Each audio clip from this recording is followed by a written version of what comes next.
సత్యవతి ఇక కేశవాన్ని చూస్తుందా ఈరోజు.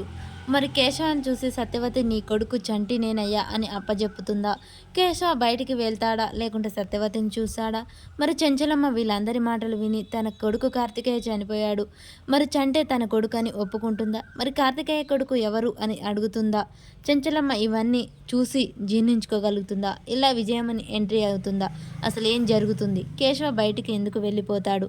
ఇక సింధూర చెంచలమ్మ ఈ చంటి బయటికి వెళ్తూ ఉండగానే చంటి చెంచలమ్మని ఆపుతుంది. ఎందుకు ఆపుతుంది? తన కొడుకే అని తెలుసుకొని నిజం ఆపుతుందా? ఇక చాముండి వాళ్ళ మాటలు విని కడుపులో మండిపోయి రేణుక భవతిని ధర్మయ్య మీదకైతే ఉసుగొలుపుతుంది. చాలా ఆవేశంగా కోపంగా చెంచలమ్మ ధర్మయ్య దగ్గరికి భవతి రేణుకైతే వెళ్తారు. భవతి రేణుక ధర్మయ్య దగ్గరికి వెళ్ళి మరి వాళ్ళని చీకొడతారా? అలానే అసలు ఏ విధంగా బయటికి వెళ్ళగొడతారు? లేకుంటే ఇక్కడ జరిగిన నిజాలు చంటి కార్తికేయ తన కొడుకు కాదు, చంటే తన కొడుకు అనే నిజం చెప్తారా?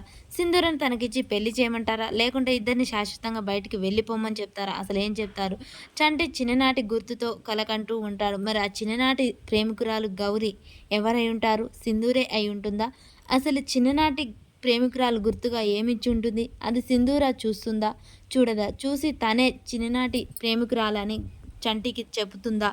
ఇవన్నీ మనసులో పెట్టుకున్న చంటి మరి ఒక ఇంటి కోడల్ని నేను చేసుకోవడం తప్పు అని చంటి అనుకుంటాడా? అసలు ఏం జరుగుతుంది? చంటి ప్రేమించింది చిన్ననాటి ప్రేమికురాలు గౌరీ సింధూర ఒక్కరే అని తెలుసుకున్న చంటి అదో ఇంట్లో పనిచేస్తాడా? లేకుంటే అదే ఇంట్లో నుంచి వెళ్ళిపోతాడా? సింధూరాన్ని తీసుకొని బయటికి వెళ్తాడా?